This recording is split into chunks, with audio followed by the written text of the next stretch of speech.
December 26, 1943. 9:24 a.m. The Barents Sea lashes with frozen fury, waves like jagged steel crashing against the hull of the German battleship Scharnhorst.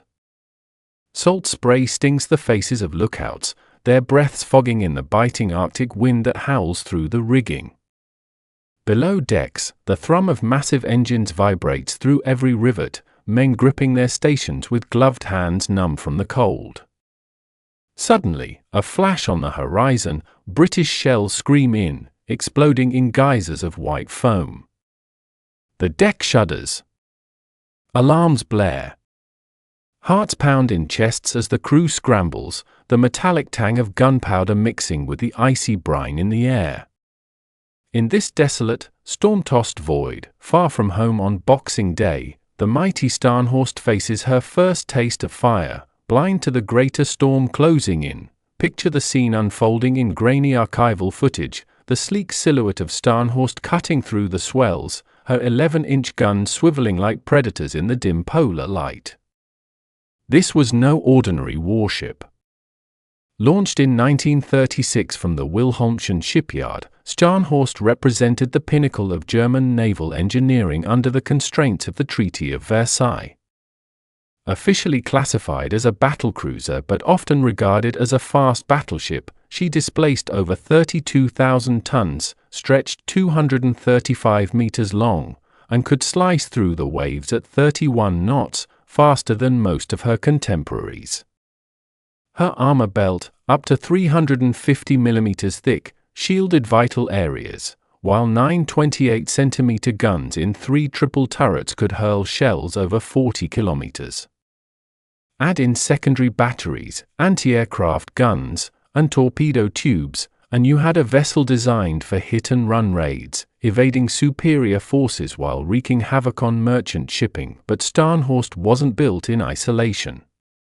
She was the lead ship of her class, twin to Gneisenau, both named after Prussian generals from the Napoleonic era, a nod to Germany's martial heritage. The Kriegsmarine, under Admiral Erich Raeder, envisioned them as commerce raiders to starve Britain of supplies, much like the U-boats but on the surface. Engineering documents from the time reveal innovative features, high-pressure steam turbines from MAN and Siemens Schuckert, providing 160,000 shaft horsepower. Yet, compromises were made. The main guns were smaller than those on British battleships like King George V-class vessels, a decision driven by treaty limits and the need for speed. Still, upgrades were planned, rumors of replacing the triples with twin 38-centimeter mounts, like those on Bismarck, but war intervened. Scharnhorst's early career burned bright with daring exploits. In November 1939, just months into World War II, she and Gneisenau ventured into the North Atlantic. Off the Iceland-Faroe Gap, they encountered the armed merchant cruiser HMS Rawalpindi.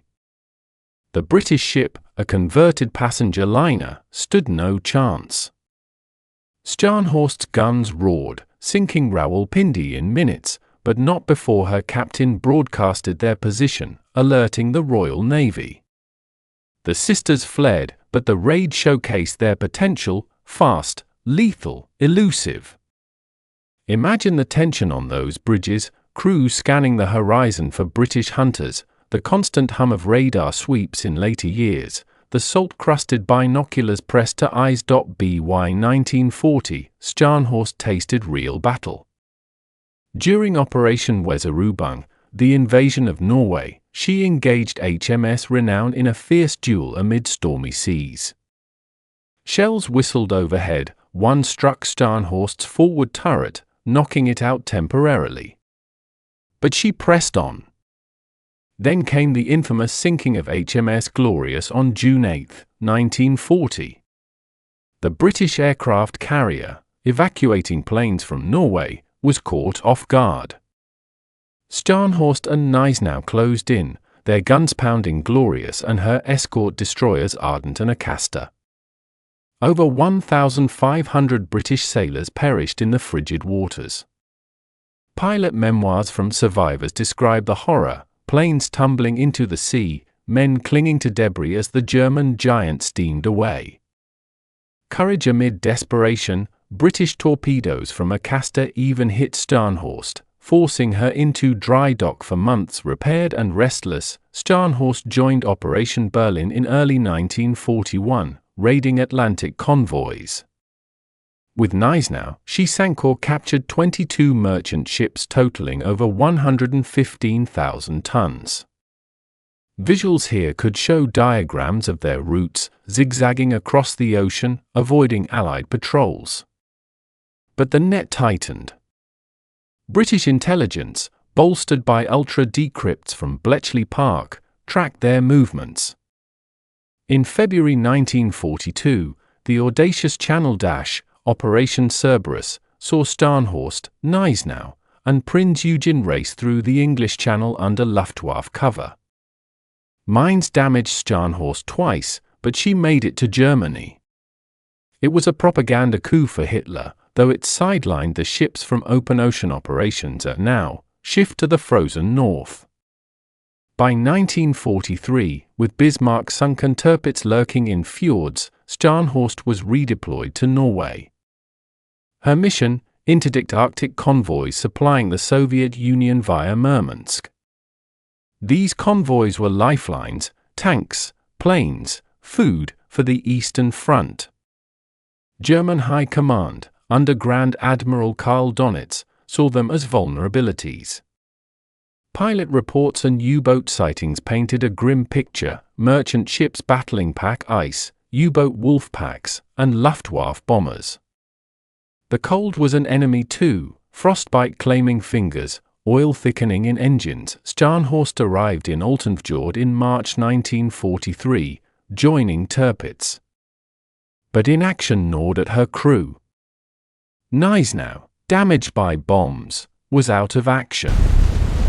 Isolated raids followed, like the September attack on Spitsbergen, where Scharnhorst bombarded shore installations.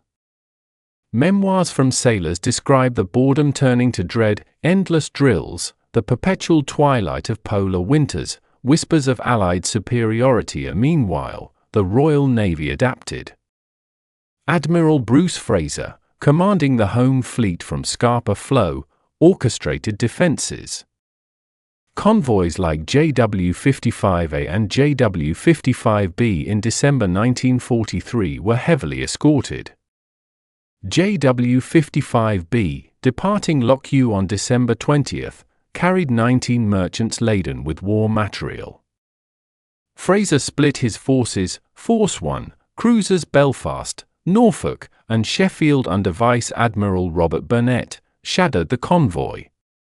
Force 2, with Battleship Duke of York, cruiser Jamaica, and destroyers, lurked farther out. Hitler, frustrated by surface fleet inactivity, demanded action. On December 22, Luftwaffe spotted JW-55B. Donitz convinced the Führer, sortie Scharnhorst. Operation Ostfront launched. On Christmas Day, 1943, under Rear Admiral Erich Bay, Scharnhorst and 5 destroyers slipped from Altenfjord into gathering storms. Winds gusted to gale force, seas heaved 15 meters high. Bay's orders: attack the convoy, avoid superior forces, but Ultra had cracked the codes. Fraser knew. As Scharnhorst steamed north, radar silent to avoid detection, the trap tightened. Would the weather shield her, or betray her to the waiting guns? The stage was set, the players unaware of the full script unfolding in the dark. December 26, 1943. 8:40 hours. Scharnhorst steams northeast at 27 knots, her 5 Z-class destroyers struggling to keep formation in the towering seas.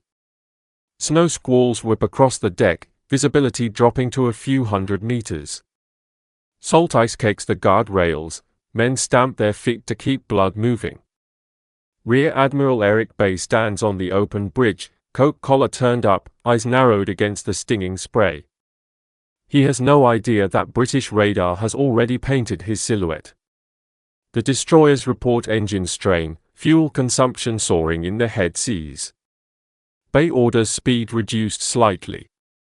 A quiet unease settles over the crew. Something feels wrong about this Boxing Day sortie. Back in London, Admiral Bruce Fraser pores over plot tables aboard Duke of York, 300 miles south. Ultra-intelligence has confirmed Scharnhorst's departure from the Norwegian fjords. Fraser's plan is elegant in its simplicity and ruthless in its execution. He has positioned three forces like pieces on a chessboard. Force 1, cruisers Belfast, Norfolk, Sheffield, already shadows the convoy JW55B from the north. Force 2, Duke of York, Jamaica, and 4 destroyers, closes from the southwest at 24 knots. A third group, distant carriers, stands ready but will not decide this fight. Fraser knows the weather favors the hunted, gale force winds, low cloud, blinding snow. Yet he also knows something Scharnhorst's radar-starved lookouts do not. His ships carry the latest Type 273 centimetric radar sets, capable of piercing the murk where German FU-MO 26 and 27 sets falter. AT-840, Belfast's radar operator catches the first solid contact bearing 020 degrees, range 30,000 yards.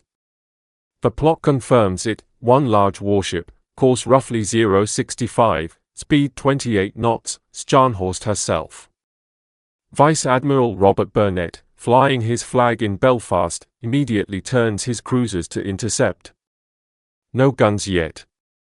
Just silent closing, radar pips growing brighter on glowing screens. The tension aboard the British cruisers is electric. Men speak in low voices, helmets buckled, life jackets tightened. Gunners train turrets toward the bearing. Everyone knows what happened to Glorious. Everyone knows what happened when a battleship catches cruisers in open water. 09:21. Range closes to 13,000 yards. Belfast's captain orders Starshell. A brilliant white flare bursts high above the sea, bathing the horizon in cold daylight. There she is, Scharnhorst, sharp and menacing, her silhouette unmistakable even through swirling snow. For a heartbeat, both sides stare. Then Norfolk opens fire with her 8-inch guns. The first salvo straddles. Scharnhorst's forward TUR Anton and Bruno swing toward the flashes. Her 11-inch rifles thunder back, 3 shells per turret, 730-pound projectiles screaming across the gap. The exchange is brutal and brief. Scharnhorst's third salvo lands close aboard Norfolk. One shell punches through the quarterdeck, explodes in the after-turret magazine handling room, kills 7 men, disables X turret, and sets small fires. Another shell strikes amidships, wrecking the catapult and starting more fires. Norfolk's speed drops, she falls back, damaged but still fighting. Sheffield and Belfast pour on salvos. Scharnhorst twists violently, smoke streaming, guns blazing. Her fire is accurate, terrifyingly so, but she faces 3 ships. At 9:39, a 6-inch shell from Belfast or Sheffield strikes home. It penetrates the forward fire control director, kills most of the men inside, and knocks out Scharnhorst's main gunnery radar. In an instant, her eyes are blinded. She can no longer aim precisely at long range. Bay orders a sharp turn to starboard, disengaging to the south. The destroyers, already lagging, lose contact in the storm. Scharnhorst steams alone now, speed still high, but wounded. Smoke pours from her superstructure. Below decks, damage control parties fight fires in choking darkness, the ship rolling heavily. Men shout orders over the roar of fans and pumps. The mood shifts from aggressive confidence to grim determination. They know they have hurt the British cruisers. They hope it is enough. Meanwhile, far to the southwest, Duke of York's radar room lights up. A contact, large and fast, bearing 020, range 45,000 yards. Fraser's staff recalculates intercept course. Duke of York increases to 28 knots, Jamaica and the destroyers straining to follow. The battleship's 14-inch guns, 10 of them in 4 turrets, are already loaded. Fraser knows the moment is approaching. He signals Burnett, "I am steering to cut them off." The trap is closing, jaws about to snap. Scharnhorst steams south at 28 knots, hoping to shake pursuit and perhaps circle back to the convoy. Her lookouts strain through binoculars, seeing nothing but tumbling grey seas and snow. Bay orders course alterations to throw off any shadowers. He does not know that Belfast's radar has never lost contact. The cruisers hang on like wolves, reporting every turn, every change of speed. At 12 o'clock, Scharnhorst's lookouts finally spot mastheads to the southwest, small shapes, but growing. Destroyers? Cruisers? No one is sure. Tension coils tighter. Point 12:23. Duke of York's radar locks on firmly. Range 24,000 yards and closing fast. Fraser orders starshell. High above the battlefield, brilliant flares ignite. Scharnhorst is caught in the glare, sleek, smoking, still deadly. Her lookouts scream the alarm. Turrets swing toward the new threat. But this time the enemy is no cruiser. This is a battleship, bigger, better armed, radar-guided. At 12:24, Duke of York opens fire. The first 14-inch salvo, 5 shells from A and B turrets, flies towards Scharnhorst. Second stretch. Then the sea erupts around the German ship. Her remaining 11-inch guns roar. Salvos straddle Duke of York, one shell grazing the battle wagon's masts, another bursting short. But the range is falling fast, 17,000 yards, 15,000, 12,000. Duke of York's radar-directed fire is relentless. Shell after shell finds its mark. Hits ripple along Scharnhorst's hull, engine rooms pierced, boiler rooms flooding, speed bleeding away. At 19 knots, then 15, then 10. The once mighty ship is slowing, burning, listing slightly. Torpedo alarms sound. Jamaica and the 4 British destroyers, Savage, Saumarez, Scorpion, Stored, race in from the flanks. Scharnhorst's secondary guns and light AA blaze at them, traces arcing through the snow. The destroyers press home, defiant. At 18:48, Savage and Saumarez launch torpedoes from close range. Scharnhorst's lookouts see the tracks. She tries to turn, but she is too slow, too damaged. For torpedoes strike home, to port, to starboard. Massive columns of water tower above her decks. The ship shudders, rolls heavily, begins to settle, screams echo through passageways. Bulkheads buckle. Lights flicker and die. Men scramble up ladders, some carrying wounded comrades. Others remain at their posts until the end, gunners still firing, engineers fighting to keep steam. The list increases. Water pours through rents in the hull. At 19:45, Scharnhorst capsizes to port. Her bow rises briefly, exposing the gaping holes torn by shell and torpedo. Then she slides under, stern first, dragging men down with her. Only 36 survivors are pulled from the freezing water by the British destroyers. 1,932 men go down with the ship. The Arctic claims them quickly. The freezing Barents Sea rolls on, indifferent. Where Scharnhorst once steamed proud and powerful, only wreckage drifts now, twisted steel plates, shattered boats, the occasional lifebelt bobbing in the black water. British destroyers circle slowly, searchlights cutting pale cones through the snow. Men in oilskins lean over rails, hooks ready, voices hoarse from shouting into the gale. 36 Germans are hauled aboard, shivering, all smeared, some barely conscious. Most are young, barely out of their teens. They huddle under blankets in the mess decks, staring at nothing. The British sailors offer cigarettes, hot tea, dry clothes. No gloating.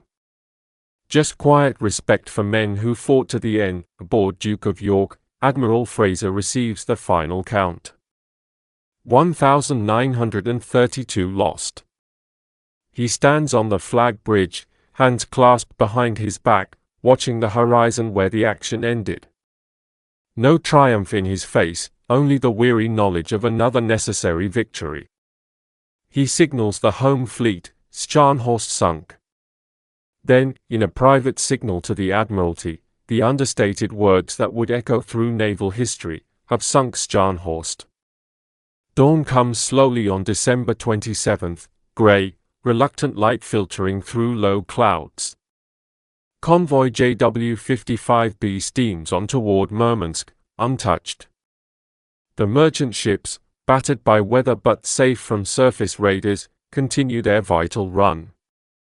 Tanks, aircraft, ammunition, food, all destined for the Red Army still bleeding at Kursk, at Leningrad, at the Dnieper.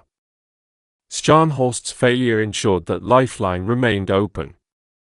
In the grand arithmetic of war, those 36 hours in the Arctic mattered, yet the sinking was more than a tactical success.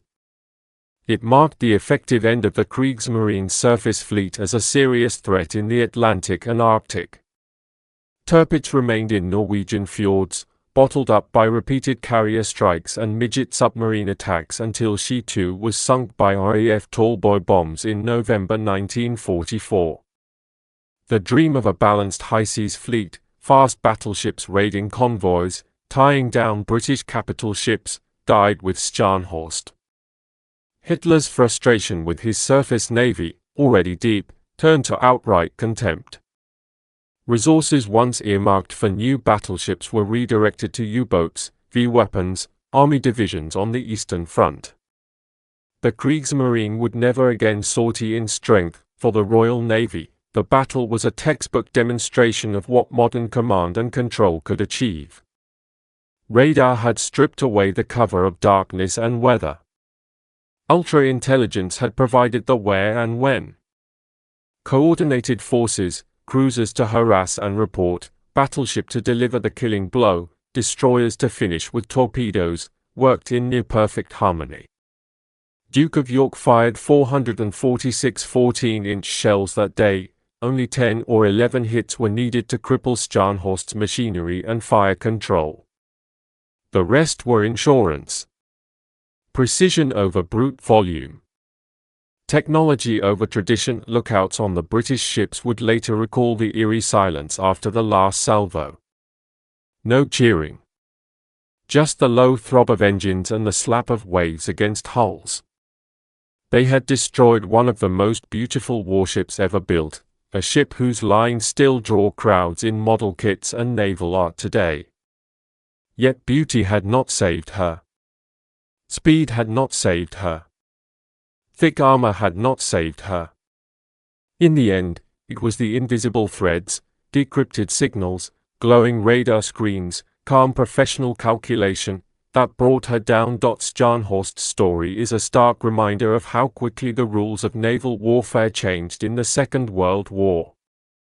The age of the dreadnought, of line-of-battle duels fought at visual range, was already passing when she launched in 1936. By 1943 it was gone. Radar, aircraft, signals intelligence, and coordinated task forces had rewritten the equation. A lone battleship, no matter how formidable, could no longer survive against a fully alerted, technologically superior enemy. Today, divers and sonar surveys have located her wreck in 300 meters of water, broken but still recognizable, turrets frozen in their final train, hull torn open by torpedoes. She lies on an even keel, a steel monument to courage, engineering, and the merciless arithmetic of total war. What remains is the human cost. German survivors spoke little in the days after rescue. British sailors treated them with decency.